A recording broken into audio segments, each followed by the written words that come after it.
Yo tengo una opinión que puede ser discutible, pero creo que en México hay un déficit en la legislación cultural. México es un país que tiene un país de vanguardia, digamos, en la intervención del Estado y en la promoción de programas culturales, pero tiene un déficit en la discusión de la legislación cultural o de instrumentos legales. ¿Por qué razones? Bueno, hay muchas. Posiblemente los estados o el Estado mexicano se sintiera incómodo en discutir esto. Posiblemente hay una dificultad en general en México para la innovación legislativa en el terreno de la cultura y en muchos otros terrenos. Pero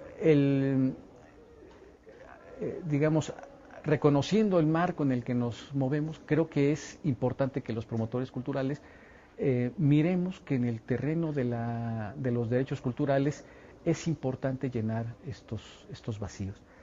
Hay tres esferas, digamos, de discusión sobre los derechos culturales y los déficits son diferentes. El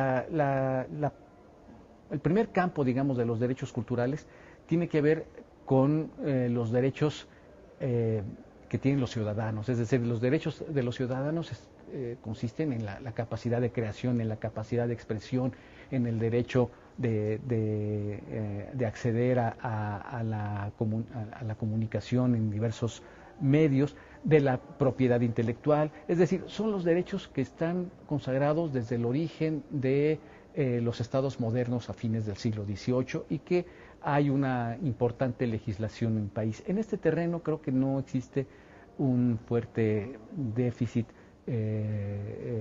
cultural.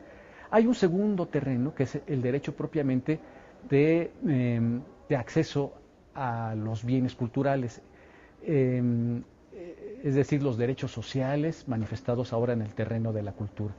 México tiene una gran experiencia en la disposición de instituciones culturales al servicio de la sociedad aquí hay todo un campo, pero creo que aquí ya empiezan a existir algunos déficits. Por ejemplo, lo que tiene que ver en la disposición de presupuestos públicos para específicamente el terreno a la cultura. Si se reconoce que los ciudadanos tenemos derecho a acceder a los bienes culturales, cómo se pone en práctica este derecho. Y una manera de ponerlo en práctica es que haya programas y presupuestos estables, constituidos con precisión para que los ciudadanos tengamos acceso a los bienes y servicios culturales.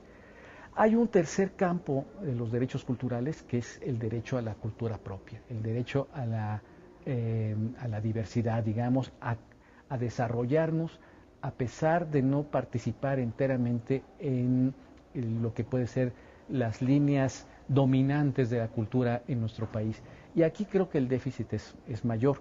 Ha habido muchos intentos y hay experiencias dispersas, pero una de las primeras tareas que tienen que ver con esto, con la legislación cultural, es hacer el catálogo de todos los ordenamientos legales que tienen que ver con esto. Por ejemplo, el desarrollo de las lenguas indígenas.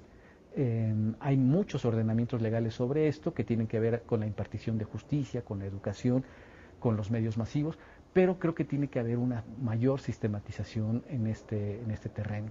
El derecho, por ejemplo, de los grupos indígenas a contar con medios de comunicación masiva para que sus lenguas se conviertan en lenguas vivas, es decir, no basta con que sean alfabetizados en las lenguas vernáculas, sino tienen que encontrar uso y un uso moderno de sus propias lenguas. Y ese uso moderno de sus propias lenguas está en que tengan acceso a los medios masivos de comunicación. Este terreno, por ejemplo, no está amparado, me parece, con claridad por las legislaciones actuales. Tenemos que entonces ir mirando en este terreno todos los diversos aspectos de la diversidad, del derecho a la cultura propia, de modo que encontremos mecanismos legales que amparen este derecho. Y aquí creo que existe todo un campo muy, muy grande de intervención pública. Por eso creo que la discusión actual sobre el derecho a la cultura es importante. porque permite actualizar algo que se daba por hecho.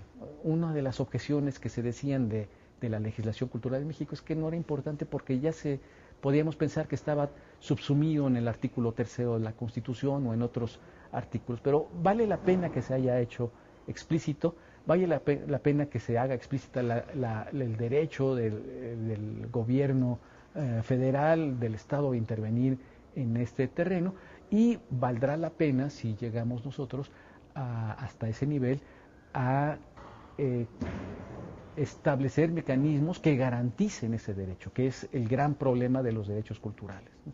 Que la garantía de esos derechos está todavía en un terreno un poco gris, un poco oscuro en nuestra legislación cultural.